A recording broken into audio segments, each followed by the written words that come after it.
Circle centers for Cousins, a shot, and he scores. Dylan Cousins makes it 3-0 Lethbridge. Lyram going to take it coast to coast on a backhand, scores! To the blue line, Vandalese that effort, tip, scores! Carson Folk is Mr. Teddy Bear! A deflection. He scores! It's over! It's over! Game 7, overtime, hero! Hi, hello, and welcome to the WHL Podcast. I'm Zach Hodder, the Manager of Player Development for the Western Hockey League, and your host for this week's episode. We're getting you prepared for the NHL Draft, which is set to take place on October 6th and 7th, by talking with two of the best in the scouting game. That is Sam Cosentino from Sportsnet and Ryan Kennedy of the Hockey News and Sports Illustrated. But before that, we actually have some news and notes this week, so let's jump into that.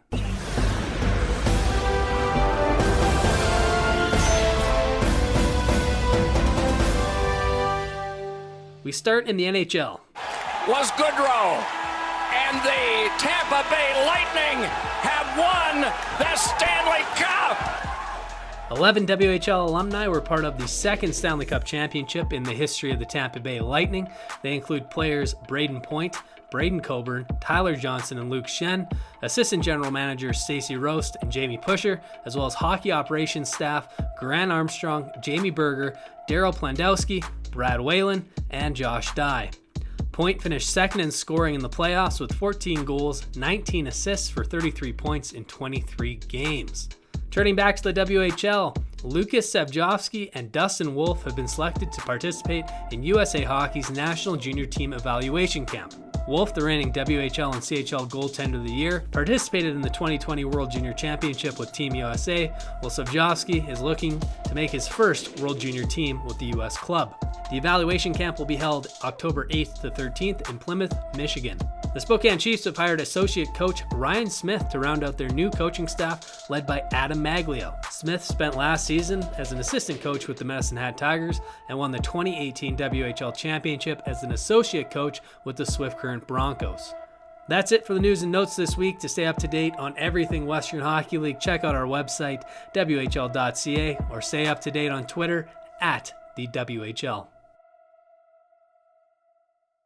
I'm here today with the major junior expert across Canada. He's located in Newmarket, Ontario. Toronto right now. For the purposes of this interview, we're hanging out in Toronto. Toronto, Ontario, but he gets out to the west actually quite a bit. That's, of course, Sportsnet's Sam Cosentino. Sam, how has your summer been now that we're getting into fall? You know what, Zach? I've been really lucky. Our company's been unbelievable in terms of how they've dealt with us. We've gone through some structural changes, behind the scenes stuff, but by all accounts, they've done an amazing job keeping our people informed, keeping them safe, yet still being able to work. In terms of me personally, hanging out with the family every day, it's been great. Been golfing a little bit more than I ever have. Usually that time's taken up with Memorial Cup and the draft and the combine, so obviously that stuff didn't happen. So trying to get the handicap to a manageable level where I can still win a few bucks and still play pretty good. Well, what's a manageable level for Sam Cosentino? Well, I'd like to be at about a 10. I'm at an 11 right now, and I'm hoping by November I can get to a 10. That's a pretty good little score. Not you could bad. win a couple tournaments with that. That's not too bad. Not too bad. Well, Sam, the biggest day or the biggest couple days of your year are coming up pretty quick here, the NHL Draft. How have you been preparing for this draft? Obviously going to be unique, going to be online. And what do you think fans can expect from a fan experience standpoint? Well, in terms of the preparation, it's kind of a year-long thing, and it's ramped up a lot, obviously, over the last 4 to 5 weeks once we had some definition on when the dates were going to be. And the draft lottery was kind of a cool thing, and then the second phase I thought was really neat how that all played out. But basically, you take your in-person viewings, then you take whatever video that you can get, especially those players in Europe that I don't get to see or haven't seen. Then you talk to your network of scouts, and you kind of just put it all into a bowl and mix it up, and that's kind of how I come up with my list. So I'm really lucky that in this job in particular, I've been able to forge a lot of relationships right across the CHL, the 60 teams. I feel comfortable calling anyone from any of the 60 teams, across the country and into the United States, as well as having called so many games and trying to get to as many games as possible. I've been able to forge a lot of relationships in the NHL scouting community, and I'm really, really excited about that. I'm really thankful for that. I'm really appreciative of the support that they offer, knowing that, I'm trying to get out there as much as I can, but I don't have budgets to get to Europe and that sort of thing. So that's kind of how the list comes together. In terms of the fan experience that we're hoping to provide from Sportsnet is we'll be working in conjunction with the NHL Network in Secaucus, New Jersey, where Bill Daly will be there. He'll make the pick. They will have someone interview the player or someone with the team. Meanwhile, we'll throw it back to our Sportsnet studios. Myself, Brian Burke, Jeff Merrick, and Elliot Friedman will be kind of handling the duties from there. And hopefully we're just able to provide some as best information as possible. The one thing, Zach, that we like to try and do is really fill in some background information. I mean, I think you can watch a highlight pack of a player and it's highlights. So they're going to be good things that you're seeing, but everyone's seeing goals and assists and really nice plays, saves, that sort of thing. But we try and dig in a little bit and try and offer a little bit of a different perspective in terms of what the player has to offer in the background. So we're going to be looking to do a lot of that. Let's talk about a couple of those players and what they might have to offer specifically from the Western Hockey League. And I'll start in Kamloops, where we have two players that could be very high picks. The first of which is Conor Zerry, who tore up the Western Hockey League this year with the Kamloops Blazers. They look like a team that next year could compete for Memorial Cup. So where do you see Conor going in this year's draft? And more importantly, how do you think his game translates to the professional level? Yeah, you know what, Zach? I have high praise for Conor, having met him a couple of times, spent some time with him at the Prospects game, and then a real appreciation for the game that he brings to the table. By the way, he was really good in that Prospects game. But, here's a guy whose game will translate likely because he's a good two-way player, and he's a guy who seems to really thrive when the spotlight's on him. When the pressure's on, he seems to be able to perform really well in those types of situations. No issues with the skating whatsoever. Good puck handler, plays that in-tight game that we're seeing a lot in the National Hockey League, shoots the puck extremely well, and has really had a main role, even going back to his 16-year-old year, playing in Kamloops. So that doesn't happen very often. But I'm a huge fan of the player. I'm a huge fan of the person. I think for Conor, though, it kind of goes back to the end of the year previous to this, where down the stretch, Kamloops had to win some games, and he was being relied on as a key guy to do that, taking some key face-offs and scoring some big goals. And I think that helped him springboard into the offseason. Obviously, he had a good offseason there. And, as you say, he lit it up this year. I think the one thing I'd say about Conor, from a scouting community perspective, is I think he exceeded a lot of people's expectations in terms of his offensive output. And that's what put him, for me, in the range of probably 20 and above. Well, his teammate, who is also another young player that's expected to do a lot. He's the WHL Academic Player of the Year. That's goaltender Dylan Garand. Scouting goalies in the NHL is probably the biggest question mark. You never know who's going to turn out. I mean, you look at Jack Campbell, who I believe went 11th overall in his draft year, and he's just now establishing himself as a backup goalie in the NHL. So where do you think Dylan is going to go in this draft? And who is somebody that, we could compare his game to currently on the NHL level? So when I look at Dylan, it's the same sort of thing as Conor. You have to really go back to the end of the year 2 years ago when Dylan Ferguson got hurt in Kamloops, and automatically here as a 16-year-old kid, Garand was thrown into the fire, and he was absolutely brilliant. Helped get them, I think it was 7 games down the stretch. They had to either win or get points in all of them, which they did. They go into the one-game playoff. He's brilliant in that game, and that elevates Kamloops into the playoffs. So really, really cool situation for him there. And then to go into the next year in the same way as Conor did, where you have that confidence that you can play, not only hang in the league, but hang in high-pressure situations. And then he comes back last year, again, another guy who goes to the Prospects game. But he's a really serious young man, so it's easy to see why he was able to win the Academic Player of the Year. I think everything he does, he kind of jumps right into, and he really takes it seriously. So everything that I understand about the young man and that he is into the game of hockey.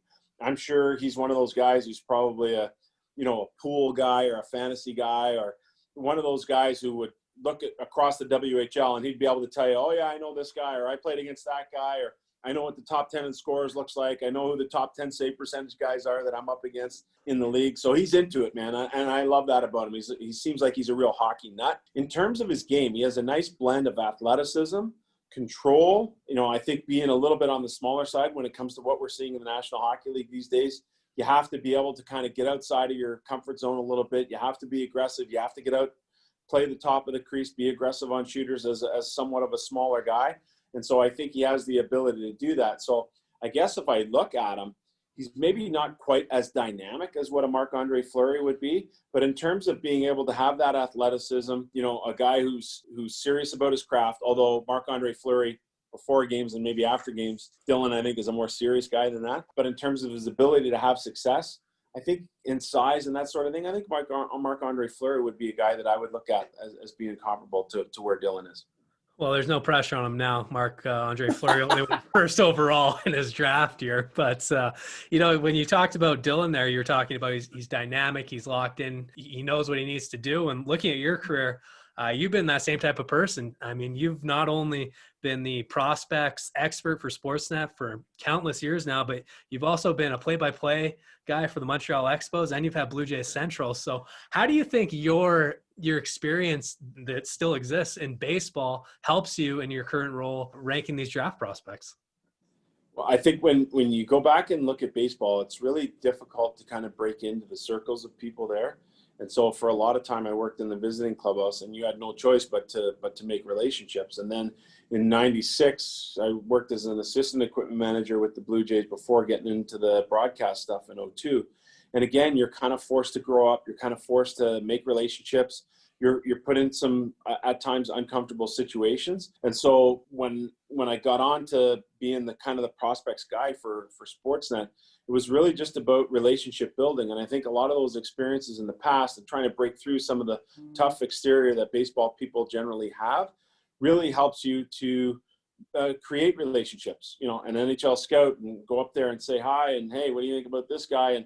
And really it just kind of builds from there. And there are a lot of guys now that, you know, that are in my phone that I can call quickly. And, you know, when you're doing mock drafts and rankings and you just want to corroborate an opinion, or maybe you're in a position where you haven't seen a player, and so you can lean on those guys to do that. So I'm really thankful for that. But I think it really goes back to kind of going from a boy to a man a lot quicker than most people, because I was in a lot of situations with a lot of adult people, not older people, but adults when it comes to being around the game of baseball. So I think those experiences definitely have helped basically in the relationship building aspect of what I do now. And building relationships is so important. As you know, baseball is such an insular group, and hockey's in some way and a lot is the same. It can be. Yeah. You know, the joke we say is there's no nepotism in hockey. But,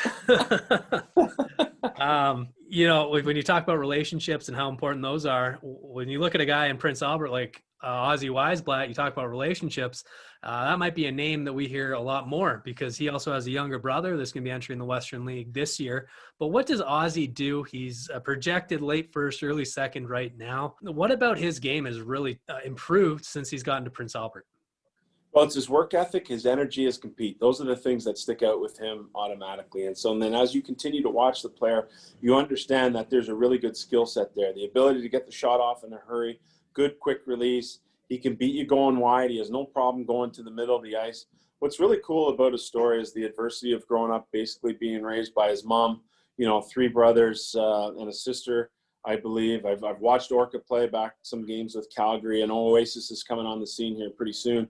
And so when it comes to Ozzy, what's really cool about him is he played a key role on a WHL championship team at 16 years old. That doesn't happen very often. A lot of times those guys are at the back of the bus. They're fighting to either get in the lineup or fighting for fourth line minutes.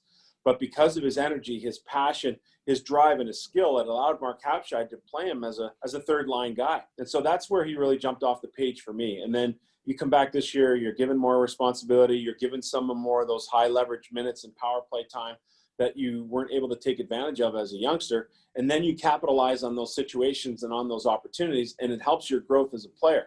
So when I look at the adversity, you know, with his mom and being deaf and having to communicate through sign language, and maybe going through some humble beginnings growing up and having to get some help from other families in his minor hockey career, and I combine that with what I actually see and having met the young man, I think that's an awesome story. I don't know if he's right in that mix at the end of the first round and into the second, but he's not a guy that I'd sleep on for too long, because I think people like that are extremely driven, yet they have all the capabilities as a player to go along with that drive, and that's what makes him so impressive for me.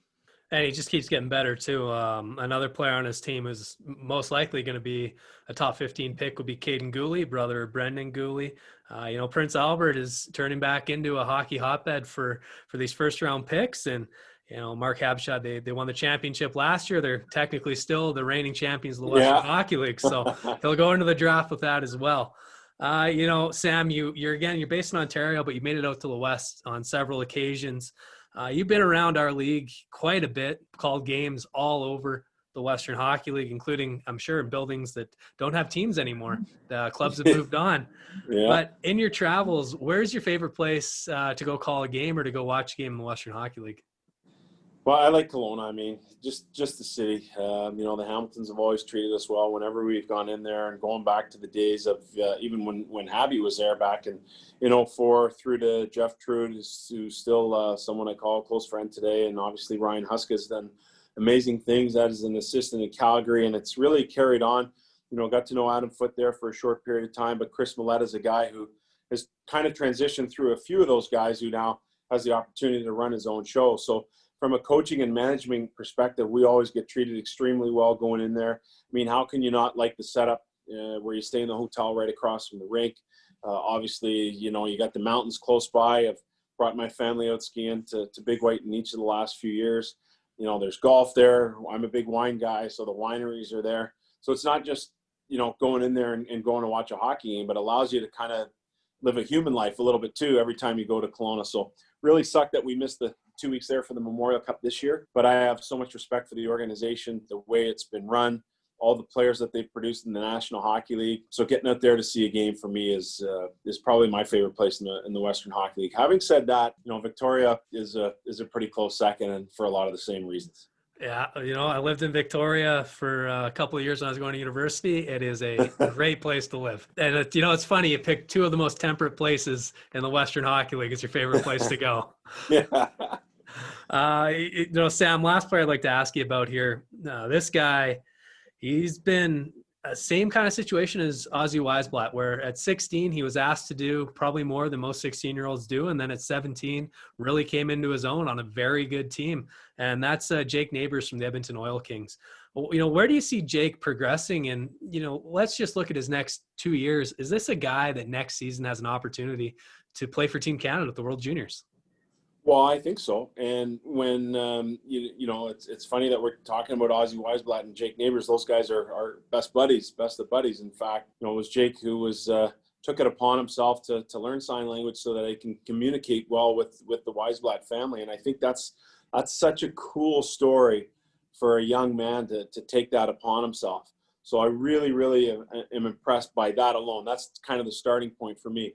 But I had a chance to sit down with Jake earlier in the year, and I was so impressed with the young man because the topic of coming from a divorced family came up, and it wasn't something he shied away from. And I felt that I was okay to ask those questions because I come from a family that's like that.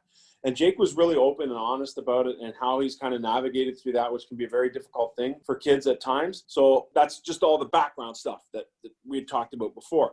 Now, getting into the player, what I think has helped him a lot is when you look at the playoffs and the heaviness of what the playoffs have offered this year in the National Hockey League, Jake Neighbors is a guy who is right up that alley. He wants to get under your skin. He wants to throw the body. By the way, you don't sleep on a skill because he'll score. So you put all those attributes together. You look at the way the game's being played in the playoffs and you say, all right, I can see this happening.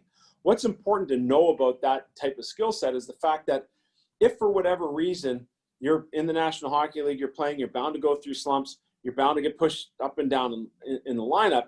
The fact is Jake has basically the backup plan so that if he can't play in your top six and he's not going to be a 20 or 30 goal guy, how is it that he's still going to impact your team? Well, you can play him on the third line. You can play him on a fourth line. He'll give you some PP2 options if he's not quite good enough to play in your first power play. And I think he's got some penalty killing in his game as well because he's a smart player. So the fallback is if you draft him as a National Hockey League, you're saying, of course, we want his upside to be a top six guy, a top two line guy. But we know that if that doesn't pan out, he's going to sit comfortably on our third line. He's going to give us really good energy minutes. He's going to go in and be a pain in the rear end against the opponent. And that's an awesome fallback position to have. I mean, if I'm Jake Neighbors listening to that, I'm even more excited about the draft now. I'm learning about myself. No, that's awesome. Well, Sam, I'll give you a chance here at the end, our last question, to pat yourself on the back.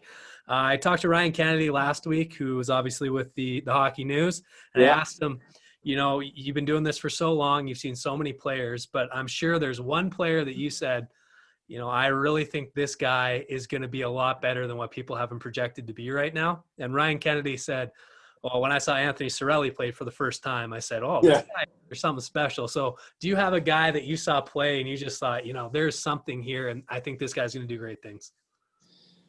Well, you know what? You go back to Braden Point's days, and it's funny because, his jersey was down to his knees, and honestly, he looked like the guy who should have been playing at the intermission, the kid who should have been playing at the intermission, rather than the guy who was playing the 20 minutes of the game. So he'd be one guy. Andre Palat, oddly enough, is another guy. I watched him in Drummondville quite a bit, and I thought, wow, this guy's got something here. But I think the one guy that I really felt very strongly about is actually a Russian. Artemi Panarin played in our Canada-Russia series that we traditionally have in November, and he was skinny as a rake in his draft year. And he kind of disappeared. He went back. He played in the KHL for a little while. Then obviously showed up in Chicago. We know what he did there. You're looking at what he's done this year, unbelievable things, with the Rangers now, through Columbus and whatnot. But he's a guy that I thought to myself, wow, he's super smart. He's got unbelievable skill. For a thin guy, he shoots at a ton. So he's one guy that I would say I was pretty proud to feel that I was confident that he was going to be a good National Hockey League player. It just took a little longer than expected. Yeah, he took a couple extra stops there in Russia. The bus breaks down every once in a while. That's it. Oh, Sam, thanks again so much for doing this. Have a great rest of your week, and best of luck once the NHL draft gets going. Yeah, awesome, Zach. Thanks for having me on. I really appreciate it. Hope to be out there soon calling games, man. I miss it. Thanks to Sam Cosentino and Sportsnet for allowing us to have that conversation. Up next is Ryan Kennedy from Sports Illustrated and the Hockey News. He's been covering the top draft prospects for over 14 years, and I sat down with him to discuss a few of the top players in the Western Hockey League. Well, I'm here today with a senior writer and draft expert or prospect expert with the Hockey News and Sports Illustrated. That's Ryan Kennedy. Ryan, how have you been enjoying this return to play with the NHL playoffs? I think they've done a fantastic job. I really like the game presentation. I think they've done a tremendous job, obviously, with the testing and keeping players safe. And it's been a really fun Stanley Cup run. Watching Dallas as, a bit of a spoiler and really playing some top teams with great defensive presence. It's been quite the show. And then obviously Tampa Bay, getting back to the final. I think this was something we've been waiting for a couple of years now. Especially after last year when they got knocked out. They got swept by Columbus in the first round. And they don't have Stamkos right now, but they're still firing on all cylinders. But he might be back by the end of the series. But like you said, the NHL has done a tremendous job with this event. But the next event, and arguably the event that you're the expert on, the NHL Draft. And do you know any details about what that presentation is going to look like? They haven't said much yet. I would presume that they're probably going to put on a pretty good show. We're all used to Zoom calls now, and I know they're lining up some availabilities with some of the top prospects in preparation for it. So there's going to be some decent media access in the run up to the draft, and I would suspect that you're going to see a nice presentation. I think luckily for the NHL, we've already seen an NFL virtual draft happen. So there's a bit of a template to go off, at least. Well, if we're talking about the NFL draft for a second here, some of the highlights were the viral ability of that draft. I mean, Belichick's dog coming in, Vrabel had his whole family dressed up. If you were to guess which NHL GM would have the most viral Zoom call, who would that be? Oh, I think it's got to be Marc Bergevin in Montreal. I mean, that's a guy that steps up to the occasion. He was known as a jokester, as a player, and we've seen his sense of humor come through a couple of times as a GM, just with sort of fun things he's done, and he's a snazzy dresser. So I think he's going to have his war room set up in some sort of stylish way, maybe ironically stylish, maybe just fun. But I'm going to keep my eye on Bergevin. There'll probably be a couple dumbbells in the corner so he can get his arm curls in between picks. There you go. Speaking of the draft, last year the Western League, we had 7 players go in the first round.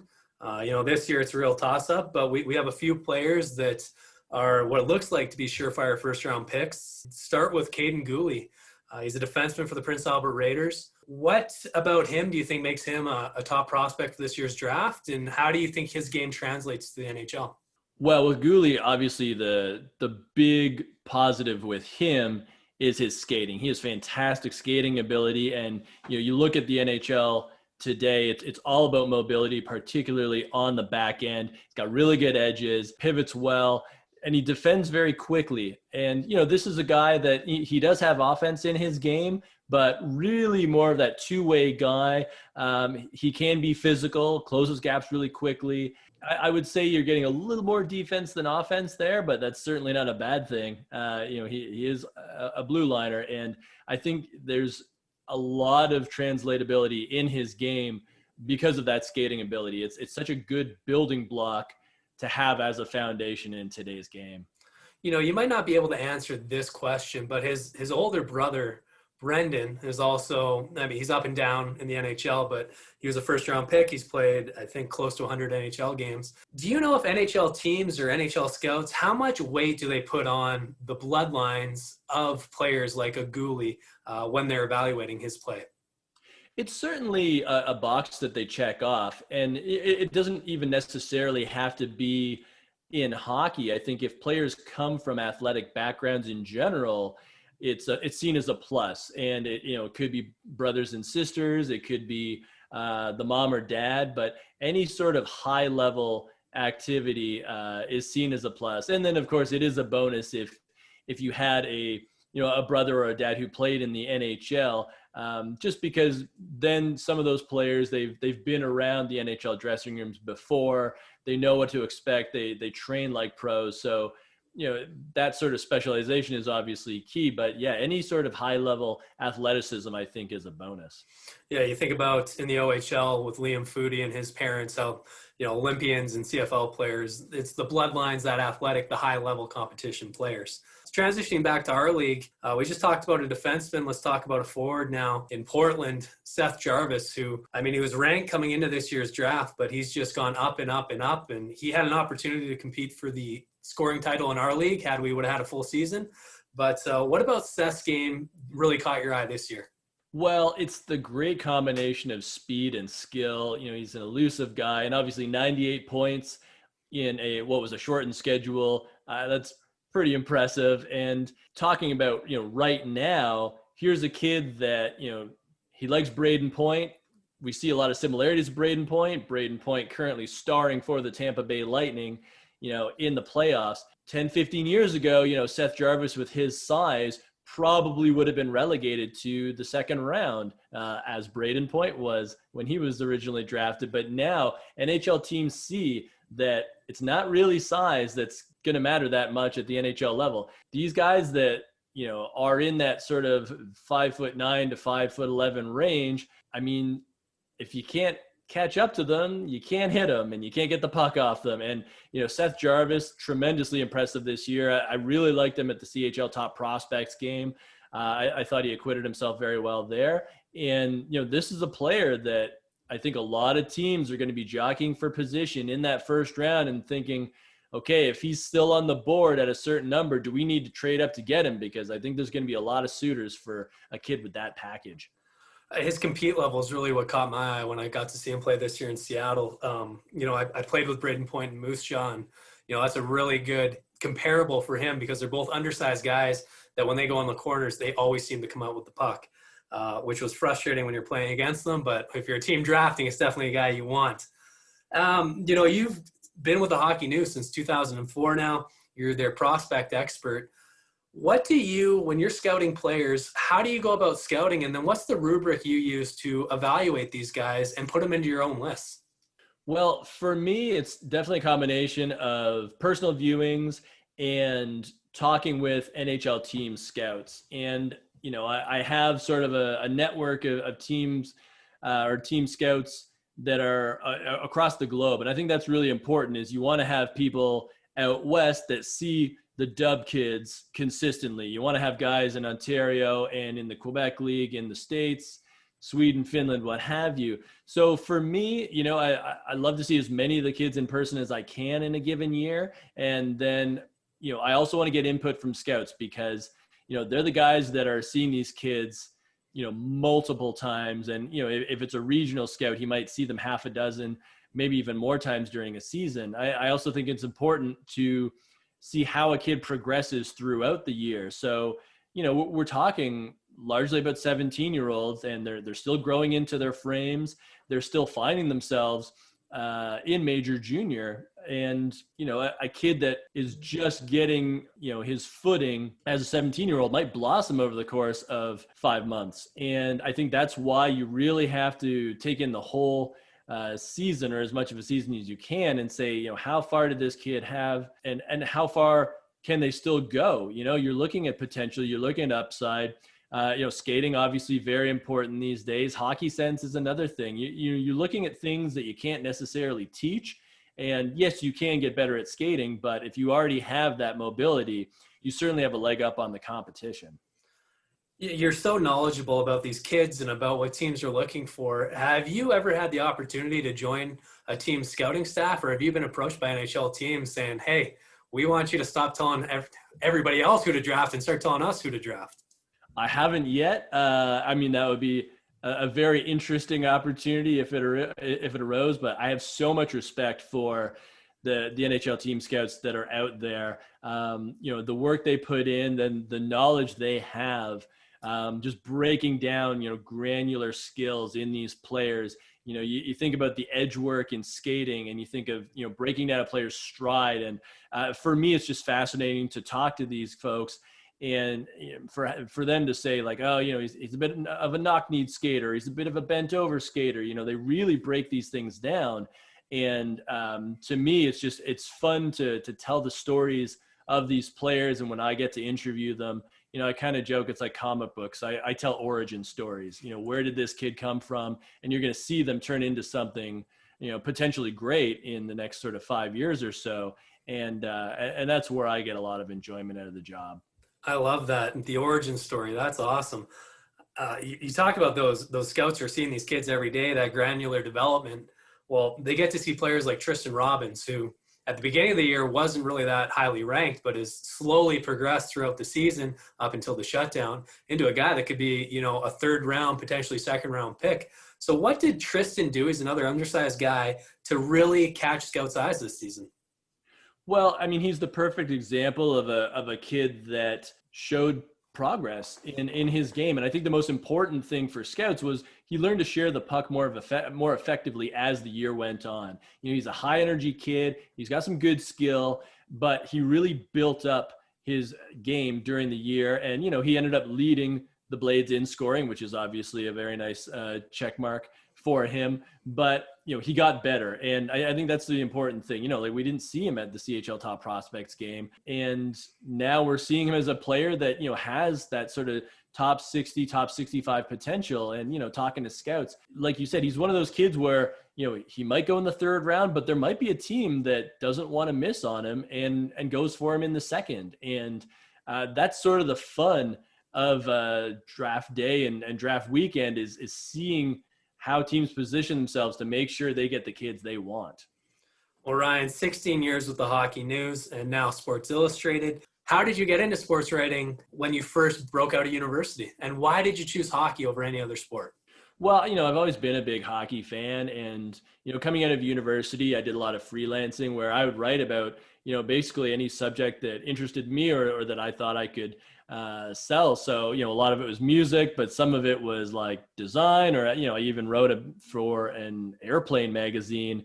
And I don't mean the ones that you read on airplanes. I mean a magazine about airplanes. So I just sort of put myself out there and grinded as much as I could. And then an opportunity through some folks I knew at the Hockey News came up where I came in and I started as an editor. And from there, I started doing some writing, and I was sort of writer/editor. And I just sort of continued on from there and carved out my niche. And, now we have the partnership with Sports Illustrated. So we're all writing stories for the Hockey News and as well as Sports Illustrated's website. So it's an exciting time. And it's been a really fun sort of 15, 16 years. Well, going back even further, I read an article about you, which was nice to find because most of the articles are written by you, which was the difficult part in researching yourself. But you grew up playing punk rock music in a punk rock band. Are you still able to partake in playing drums in a band, or have you passed that on to your kids? Well, it's getting to that point. I actually just got a new drum set. I haven't played in a band probably for 12 years or so. But I mean, music's always been a huge part of my life. And, playing in punk bands, it's funny. It's just the whole community and the whole DIY scene. I would say the one part of my personality is that I like to get into whether it be genres or sports and really just sort of surround myself with it as much as possible. So whether it's knowing all the bands that are out there or, when I moved over to hockey, I've always liked hockey. I played at a very low house league level, when I was a kid. When I got to the Hockey News, then that became sort of the world that I was most fascinated in. And so, you start off with, you're following junior hockey, and then you say, okay, well, what is there, besides major junior? It's like, well, there's Minnesota high school, there's junior leagues in Sweden and in Russia. It's like, how much of the big picture can you put together? Because it really is kind of a puzzle if you think about the prospect game. And that's, sort of what I'm into right now is just trying to hit every angle possible. And I think that's sort of the fun thing about, a sport like hockey is there's so much to it. And it's such an international game that you can do a lot of very creative things and you can discover a lot of things that, people don't know about, but might find interesting if you expose them to it. When it comes to interesting, you've been doing this again since 2004. Who do you think is the one player that you might not have been a first round pick or a second round pick, but he was a player that you said, I really think this guy is going to go on and have a tremendous NHL career? Who's been that guy for you? Well, I'm certainly going to pat myself on the back for this one because it was Anthony Cirelli. And this was a player that was not drafted into the OHL. He showed up in Oshawa as a free agent, and I watched him play during his draft year. I'd never heard his name. I was watching the Generals, live in person, and this kid was just always around the play. And I looked at him and I said, this is a kid that makes things happen every time he's on the ice. And I started to ask around. And, speaking with the Generals, they told me his backstory. And right before that Memorial Cup, I wrote an article that said Anthony Cirelli might be a difference maker. And sure enough, in that final against Kelowna, he had both goals, including the overtime winner, to beat Leon Draisaitl and Josh Morrissey. And then Cirelli went on to get drafted by Tampa Bay. And now we see him now as a kid that's getting Selke votes already in his young career. So I got that one right. I don't get them all right, but I got that one right. I think he has 3 big overtime winners already in his career, which is pretty impressive for a guy who's only in his 3rd season in the NHL. Transitioning back, we just got one more player I'd like to touch on, which would be Brandon Wheat Kings' Braden Schneider. He's another defenseman. The Western Hockey League in the past has been known for their defensemen. I mean, going all the way back to Double Dion in the 2005. But what does Braden do well, and where do you think he would slot in on an NHL roster? Well, I definitely think he's a top 4 guy to be sure. And, he might even have the talent to be a number 2 on a team.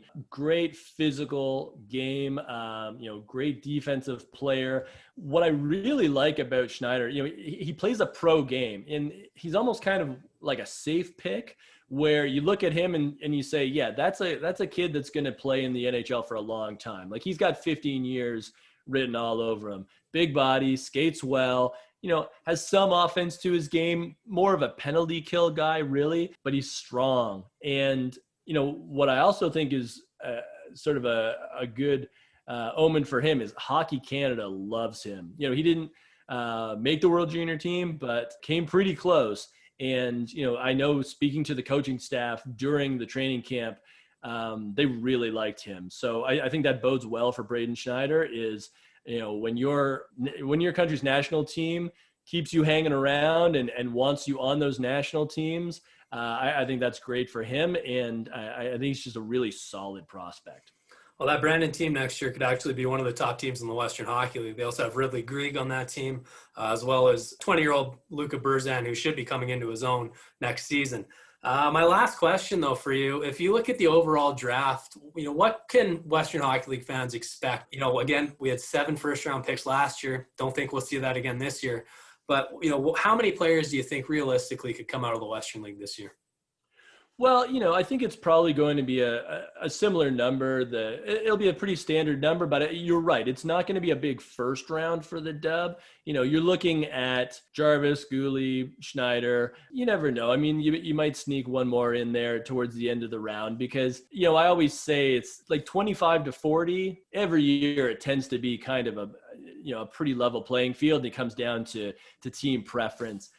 So I think you're going to see the standard allotment. And, I haven't broken down the numbers. I don't know if that's 20 players or 25 players or 30 for a typical major junior league. But I think it's going to be a pretty decent year. You're going to see a lot of kids in that kind of 40 to 100 range. I know when I was putting together my rankings, I was looking at guys like Christopher Seedoff and Jack Finley and Luke Prokop, where, they're going to get drafted. It's just a matter of, when. And I think in that sort of middle of the draft, you're going to see quite a few names called. So it's going to be a pretty good year. The high end isn't necessarily there as it has been in some other years, but I think as a whole, it's a pretty decent draft class. I hate when I do this, but I have one more question for you, even though I just said that's the last question. But as you were talking, I was thinking about it. One of the most difficult parts of your job must be, I would think, is you're ranking all these players in all these different leagues. So how do you, let's use, if we're talking about the Western League and the AJHL, how would you scout those two leagues differently, or do you scout those two leagues differently? And how do you rank those two players against each other when they're playing in two completely different leagues? No, it's a great question. And I think you have to look at, the level of competition that these players are facing. And I think each league has kind of its own vibe, and it's a blended list. So, you're thinking about WHL players and you're kind of stacking them against each other. So it's Caden Gooley versus Braden Schneider. It's not those two versus, say, Ethan Edwards from the AJHL. I think when you're talking about the AJHL, for an example, it tends to be players that have really good upside. Maybe they don't have the size just yet. They still need to fill out, and they're going to go the NCAA route afterwards. So you're looking more so for potential there. The players don't have to be as well-rounded because it's more about certain traits they have. So, from there, you're kind of blending the list, and, you think about everybody's contributions. And if there is any head-to-head that you can go off, then that's great. Whether it be international competition, did a kid make the World Junior team as a 17-year-old? That's obviously great for them. How many points did they have in their respective league? Like Seth Jarvis is a great example, where at 98 points, he kind of set the standard for draft eligibles in the dub this year. So you look at, the team he played for, how many goals did they score? And you look at some other kids where maybe they were on a team that didn't put up as many goals or whatever it may be. And, it's not a science for sure, but it's kind of fun just to try to figure it all out. Oh, that's awesome. Again, thank you so much, Ryan, for taking time out of your day. I really appreciate it. All the best to you as the draft comes up here, and I'm sure you're ramping up, getting prepared for it. It should be an exciting day. Indeed. Thanks for having me. That's it for this week's edition of the WHL Podcast. Thank you to Ryan Kennedy and Sam Cosentino for taking time out of their weeks to talk with us. Next week, we will have our pre-draft episode. We're sitting down with many of the top prospects across the Western Hockey League, talking about where they expect to go and how they've been preparing for this year's unique and unusual NHL Draft. You can follow me on Twitter at Zach Cotter. You can follow the Western Hockey League at the WHL. Have a great weekend. We'll see you again next week.